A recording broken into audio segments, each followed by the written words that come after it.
मेरे प्यारे देशवासियों, आप सभी को क्रिसमस की शुभकामनाएं। हम इस वर्ष के अंतिम सप्ताह में हैं। 2022 बस आने ही वाला है। आप सभी 2022 के स्वागत की तैयारी में जुटे हैं, लेकिन उत्साह और उमंग के साथ ही ये समय सचेत रहने का भी है। आज दुनिया के कई देशों में कोरोना के नए वेरिएंट ओमिक्रॉन की वजह से संक्रमण बढ़ रहा है। भारत में भी कई लोगों के ओमिक्रॉन से संक्रमित होने का पता चला है। मैं आप सभी से आग्रह करूंगा कि पैनिक न करें। हां, सावधान रहें, सतर्क रहें, मास्क उसका भरपूर उपयोग करें और हाथों को थोड़ी थोड़ी देर पर धुलना, इन बातों को हमें भूलना नहीं है। आज जब वायरस म्यूटेट हो रहा है तो हमारी चुनौतियों का सामना करने की ताकत और आत्मविश्वास भी मल्टीप्लाई हो रहा है।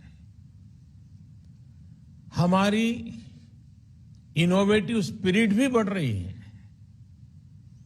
आज देश के पास 18 लाख आइसोलेशन बेड्स हैं, 5 लाख ऑक्सीजन सपोर्टेड बेड्स हैं, 1,40,000 आईसीयू बेड्स हैं।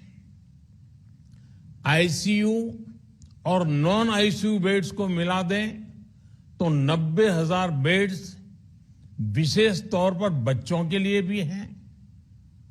आज देश में 3,000 से ज्यादा पीएसए ऑक्सीजन प्लांट्स काम कर रहे हैं। 4 लाख ऑक्सीजन सिलेंडर्स देश भर में दिए गए हैं। राज्यों को जरूरी दवाओं की बफर डोज तैयार करने में सहायता की जा रही है। उन्हें पर्याप्त टेस्टिंग किट्स भी मुहैया कराई जा रही है। साथियों, कोरोना वैश्विक महामारी से लड़ाई का अब तक का अनुभव यही बताता है कि व्यक्तिगत स्तर पर सभी दिशा निर्देशों का पालन कोरोना से मुकाबले का बहुत बड़ा हथियार है। और दूसरा हथियार है वैक्सीनेशन।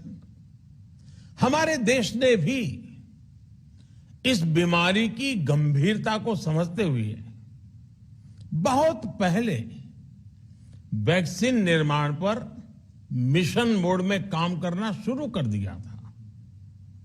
वैक्सीन पर रिसर्च के साथ साथ ही approval processes, supply chain, distribution, training, IT support system, certification पर भी हमने निरंतर काम किया।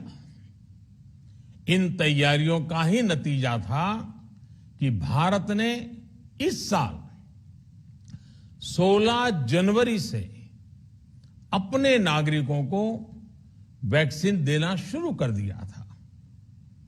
ये देश के सभी नागरिकों का सामूहिक प्रयास और सामूहिक इच्छा शक्ति है कि आज भारत 141 करोड़ वैक्सीन डोज के अभूतपूर्व और बहुत मुश्किल लक्ष्य को पार कर चुका है।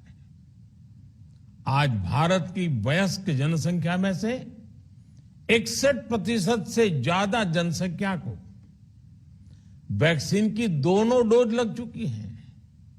इसी तरह वयस्क जनसंख्या में से लगभग 90% लोगों को वैक्सीन की एक डोज लगाई जा चुकी है। आज हर भारतवासी इस बात पर गर्व करेगा कि हमने दुनिया का सबसे बड़ा, सबसे विस्तारित और कठिन भौगोलिक स्थितियों के बीच इतना सुरक्षित वैक्सीनेशन अभियान चलाया। कई राज्य और विशेष तौर से टूरिज्म की दृष्टि से महत्वपूर्ण राज्य जैसे गोवा, उत्तराखंड, हिमाचल जैसे राज्यों ने 100% सिंगल डोज वैक्सीनेशन का लक्ष्य हासिल कर लिया है। आज देश के दूर सुदूर गांवों में जब 100% वैक्सीनेशन की खबरें आती हैं तो मन को संतोष होता है। यह प्रमाण है हमारे हेल्थ सिस्टम की मजबूती का, हमारी टीम डिलीवरी का, हमारे हेल्थ केयर वर्कर्स के डेडिकेशन और कमिटमेंट का, और देश के सामान्य मानवी के अनुशासन और विज्ञान में उनके विश्वास का। हमारे देश में जल्दी ही नेजल वैक्सीन और दुनिया की पहली डीएनए वैक्सीन भी शुरू होगी। साथियों, कोरोना के खिलाफ भारत की लड़ाई शुरू से ही वैज्ञानिक सिद्धांतों, वैज्ञानिक परामर्श और वैज्ञानिक पद्धति पर आधारित रही है। पिछले 11 महीने से देश में वैक्सीनेशन अभियान चल रहा है। देशवासी इसके लाभ भी महसूस कर रहे हैं। उनकी रोजमर्रा की जिंदगी सामान्य हो रही है। आर्थिक गतिविधियां भी दुनिया के कई देशों की तुलना में उत्साहजनक रही हैं। लेकिन साथियों, हम सभी जानते हैं कि कोरोना अभी गया नहीं है। ऐसे में सतर्कता बहुत जरूरी है। देश को सुरक्षित रखने के लिए, देशवासियों को सुरक्षित रखने के लिए हमने निरंतर काम किया है। जब वैक्सीनेशन शुरू हुआ तो उसमें भी वैज्ञानिक सुझावों के आधार पर ही ये तय किया गया कि पहली डोज किसे देना शुरू किया जाए, पहली और दूसरी डोज में कितना अंतराल हो, स्वस्थ लोगों को कब वैक्सीन लगे, जिन्हें कोरोना हो चुका है उन्हें कब वैक्सीन लगे, और जो कोमॉर्बिडिटी से ग्रस्त हैं उन्हें कब वैक्सीन लगे। ऐसे निर्णय लगातार किए गए और ये परिस्थितियों को संभालने में काफी मददगार भी साबित हुए हैं। भारत ने अपनी स्थिति परिस्थिति के अनुसार भारत के वैज्ञानिकों के सुझाव पर ही अपने निर्णय लिए हैं। वर्तमान में ओमिक्रॉन की चर्चा जोरों पर चल रही है। विश्व में इसके अनुभव भी अलग अलग है, अनुमान भी अलग अलग है। भारत के वैज्ञानिक भी इस पर पूरी बारीकी से नजर रखे हुए हैं, इस पर काम कर रहे हैं।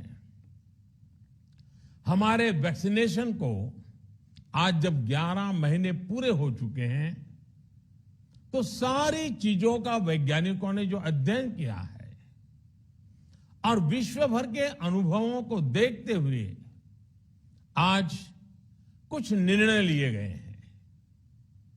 आज अटल जी का जन्मदिन भी है, क्रिसमस का त्योहार भी है, तो मुझे लगा कि इस निर्णय को आप सबके साथ साझा करना चाहिए। साथियों, 15 साल से 18 साल की आयु के बीच के जो बच्चे हैं, अब उनके लिए देश में वैक्सीनेशन प्रारंभ होगा। 2022 में 3 जनवरी को सोमवार के दिन से इसकी शुरुआत की जाएगी। ये फैसला कोरोना के खिलाफ देश की लड़ाई को तो मजबूत करेगा ही, स्कूल कॉलेजों में जा रहे हमारे बच्चों की और उनके माता पिता की चिंता भी कम करेगा। साथियों, हम सबका अनुभव है कि जो कोरोना वॉरियर्स हैं, हेल्थ केयर और फ्रंटलाइन वर्कर्स हैं, इस लड़ाई में देश को सुरक्षित रखने में उनका बहुत बड़ा योगदान है। वो आज भी कोरोना के मरीजों की सेवा में अपना बहुत समय बिताते हैं।